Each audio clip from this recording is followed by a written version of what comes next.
Okay, it's time for another round of earthquake fact or fiction. We can prevent earthquakes or stop an earthquake after it's started. Sadly, as you probably already know, this is fiction. We can't do anything to prevent earthquakes, but we can significantly mitigate their effects. How do we do that? The first thing that we need to do is understand earthquakes, where they happen, when they happen, how big they can be. Once we know that, we can figure out how much shaking different areas are likely to experience. This information is important because it tells us the standard to which we need to build our buildings to make them safe.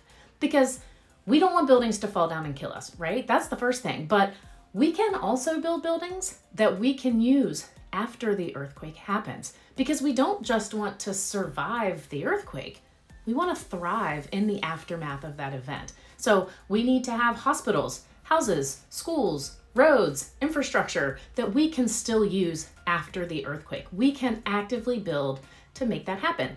That's number one. We also need to make sure that people know what to do when they feel earthquake shaking. So if you feel the shaking from an earthquake, drop down to the ground, take cover underneath a sturdy object, and hold on tight until all the shaking has stopped.